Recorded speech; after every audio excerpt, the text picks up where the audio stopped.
पत्नी का जो एक धर्म है उसे पातिव्रत धर्म कहते हैं। यदि केवल अपने पति को भगवान मानकर और उनकी आराधना में, तो वो मोक्ष पदवी भी प्राप्त करती और जो चाहे वो प्राप्त कर सकती है। पातिव्रत धर्म में बड़ी भारी सामर्थ्य है।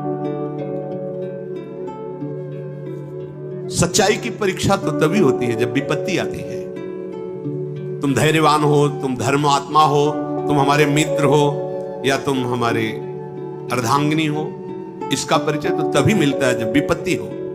अर्थात मित्र विपत्ति में हो तो उस समय उसे छोड़ना नहीं चाहिए। तुम विपत्ति में हो तो धर्म नहीं छोड़ना चाहिए, धैर्य नहीं छोड़ना चाहिए।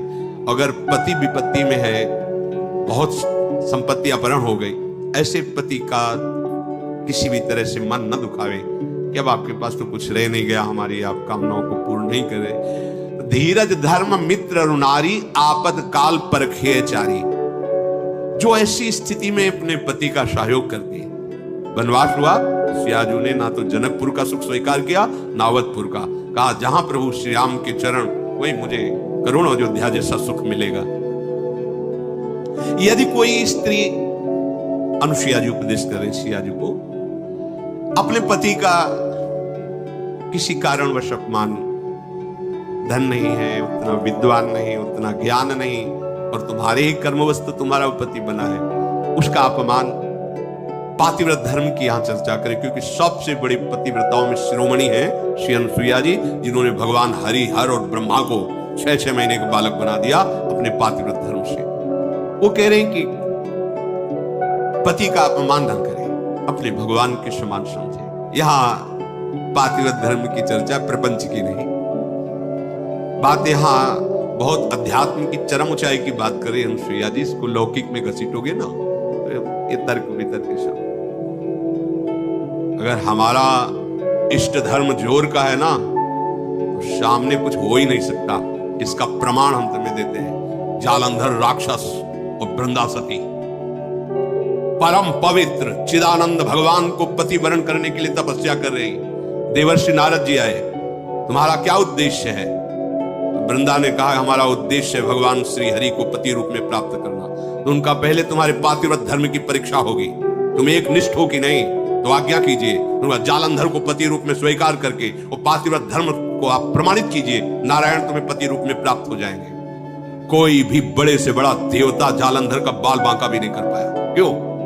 क्योंकि सती अपने सतीत्व में सब देवताओं ने विनय की कि वैसे आराधना तो आप ही को पति रूप में प्राप्त करने की थी।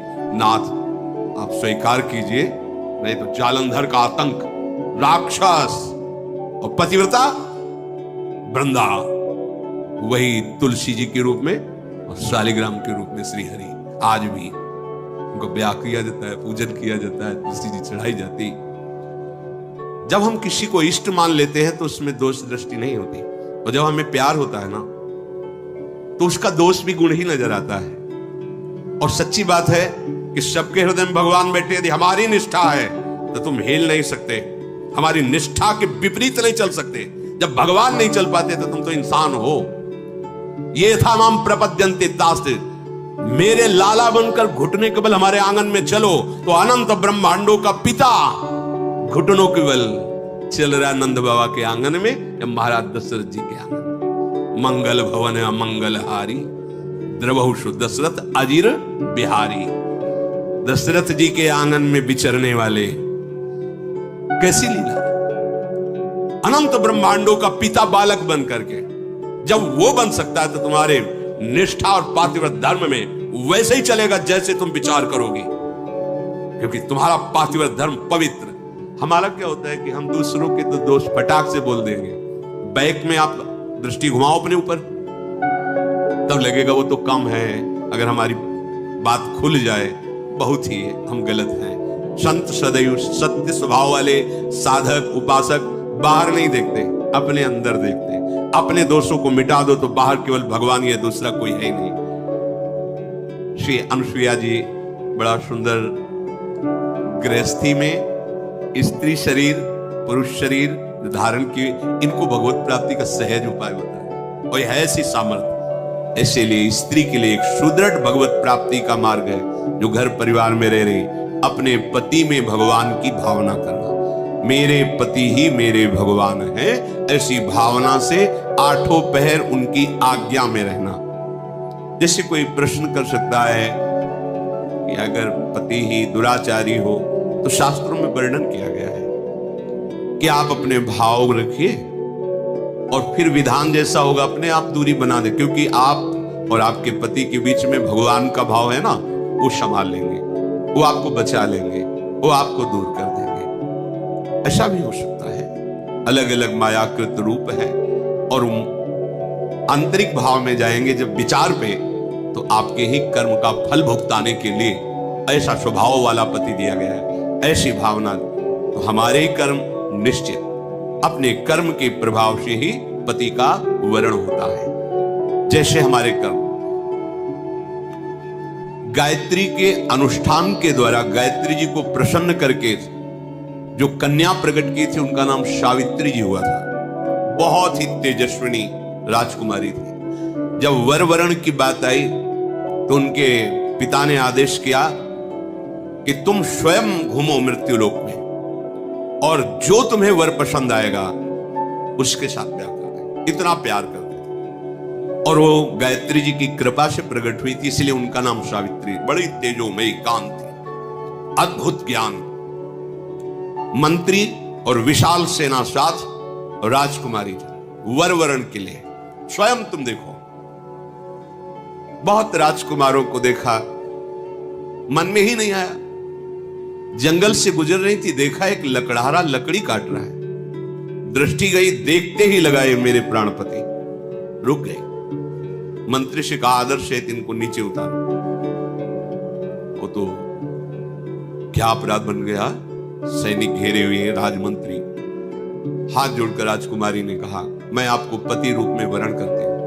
तो उनका आप नेत्र हैं आपके, आप देख पा रहे हैं मैं कौन हूं। लकड़ी काट के बेचता हूं और अपने माता पिता की सेवा करता हूं। मेरे पास रहने का ठिकाना नहीं, खाने का।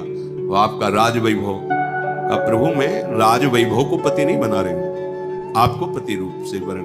मेरा मन मान गया है, मेरा मन राजी हो गया है आपको देख के, आपके सौंदर्य को, आपके गुण को, आपके घर को, आपके वैभव को देखकर मैं पति नहीं बना रही, मेरा मन मान गया है।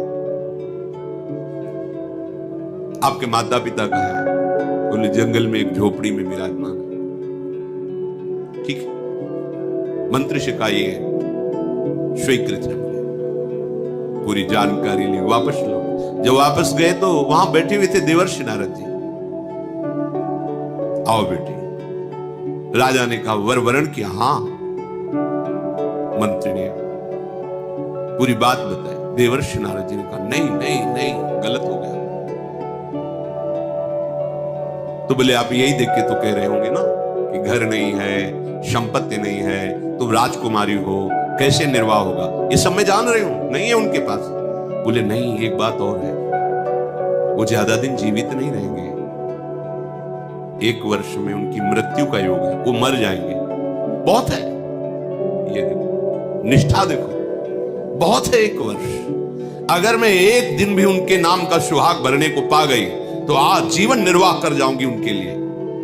कैसा हमारा देश यति और सतियों का देश है। जैसे एक सन्यासी सर्वत्यागी, ऐसे साफ सुख की भावना केवल अपने पति में निहित करके भगवान को रिझा लिया। ये वो पातिव्रत धर्म है। अब सब भगत ही थोड़ी होते हैं, सब धर्म से ही थोड़ी चलते हैं।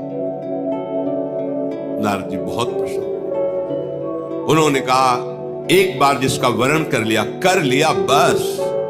जैसे मां भगवती पार्वती जी ने सप्तऋषियों को जवाब दिया था, कोटि जन्म लग रगर हमारी, बरौ शंभु न तरहु कुमारी। तुम एक बार की बात कहते हो, करोड़ों बार जन्म लूंगी और तपस्या करूंगी, वो वर के रूप में वरण करूंगी तो महादेव को ही वरण करूंगी। माना महादेव अवगुण भवन, विष्णु सकल गुण खाद, जही कर मन जही सम रमे ते ही संत। मान गए आपकी बात पर, मेरा मन रम गया है शिव में, करोड़ बार जन्म लूंगी लेकिन महादेव को ही वरण करूं। ये सावित्री जी का ब्याह हुआ। पिता ने अपार वैभव, वही अकेले थे, बिल्कुल एक भी सुख नहीं लिया। नहीं, मेरे पतिदेव के ही सुख में सुखी रहूंगी। आपका कुछ भी दहेज, कोई भी एक वस्तु स्वीकार नहीं करूंगी। बहुत सत्यवान जी प्रसन्न हुए, उनका नाम सत्यवान, और कहा प्रिय, पता नहीं किस पुण्य और सौभाग्य से तुम्हारी जैसी हमें पत्नी मिली। वैसे मैं भी एक राजकुमार हूं, मेरे राज्य का अपहरण कर लिया गया बैरी राजाओं ने। मेरे माता पिता वयोवृद्ध थे, उनको लेकर मैं जंगल भाग आया हूं और वास कर रहा हूं। पर मैं तुम्हें कैसे, उनको ये पता नहीं कि मैं 1 वर्ष की आयु, लेकिन सावित्री जी को पता है, मैं तुम्हें कैसे सुख प्रदान कर सकता। बोले भगवान, बस आपकी चरण सेवा करके, आपको सुखी देकर मैं परम सुखी रहूंगी। सुबह वो लकड़ी काटने के लिए चले, वो साथ चले, उनका नहीं, हमारे माता पिता की सेवा में रहो, जो आज्ञा। और वो जिस दिन से ब्याह हुआ था उस दिन से तिथि गिनना प्रारंभ कर दी। धीरे धीरे जब कुछ महीने व्यतीत हुए, उन्होंने अन्न छोड़ दिया। सत्यवान ने पूछा क्यों? बोले हमारी कुछ मन में ऐसी कामना है कि मैं नियम पूर्वक रहूं। कुछ समय व्यतीत हुआ, जल छोड़ दिया। वायु पी करके केवल मंत्र जाप करते हुए कि पति का शरीर छूटा, मैं अपना शरीर रखूंगी नहीं, छोड़ दूंगी। और जब वो तिथि आई, उनका आज भगवान मेरी इच्छा है कि आपके साथ मैं वन में चलूं। नहीं माता, आज तक आज्ञा मानी, केवल एक दिन, आज केवल, फिर जैसी आपकी आज्ञा होगी, पर आज आपकी आज्ञा उल्लंघन करूंगी और आपके साथ चलूं। उनको पता था आज आखिरी दिन है, सत्यवान को पता नहीं। गए, चलो, तुमने पहली इच्छा प्रकट की है, अभी तक कोई इच्छा ही नहीं प्रकट की थी, और वो भी इच्छा अपने पति के अंतिम दर्शन और वही प्राण त्यागना, निश्चय इनका यही था। लकड़ी काटने लगे। बोले सावित्री, ऐसा लग रहा है मेरा सर फट रहा है। बोले भगवान नीचे आ जाइए, समझ गए, आप लेटिए। सर को अपनी गोद पे रखा,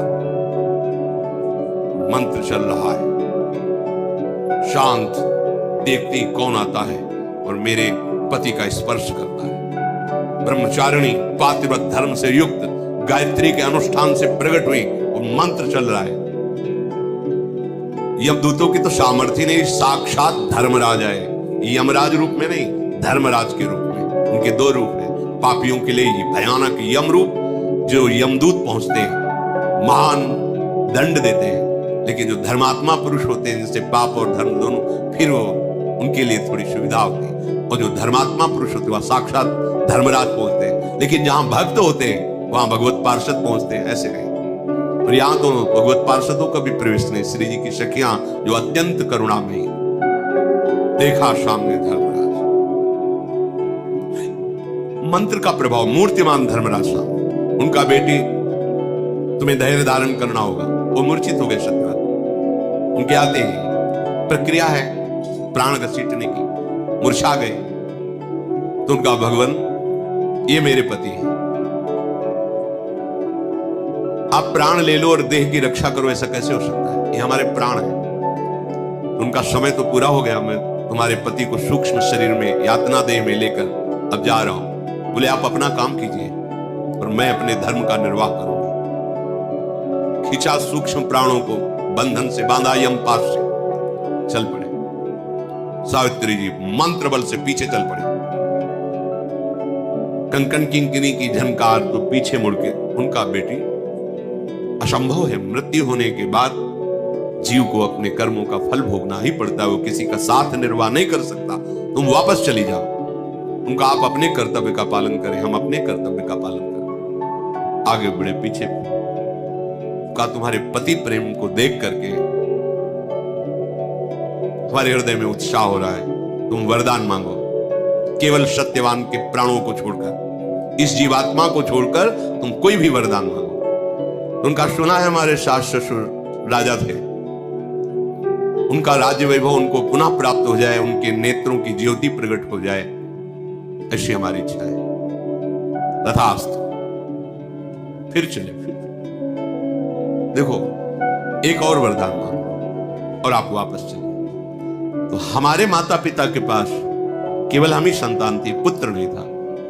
एक पुत्र प्रदान कर दीजिए। अर्थात भाई वह तथास्तु। फिर देखो बेटे, हम तुम्हें बार बार कह रहे हैं, यहां से आगे की यात्रा सूक्ष्म देह से होती है, स्थूल शरीर से नहीं। तुम अपने पातिव्रत धर्म से युक्त हो, इसलिए मुझे देख पा रहे हो, मेरे साथ चल रहे हो, पर अब उचित नहीं है। एक और वरदान मांग लो। तो अब मुझे भी एक पुत्र चाहिए। उनका तथास्तु। बोले रुक जाओ, मैं एक पतिव्रता हूं और बिना पति के संतान कैसे हो सकती? धर्मराज जी फंस गए, पतिव्रता के वचन में धर्मराज जी फंस गए, सत्यवान को छोड़ना पड़ा। ये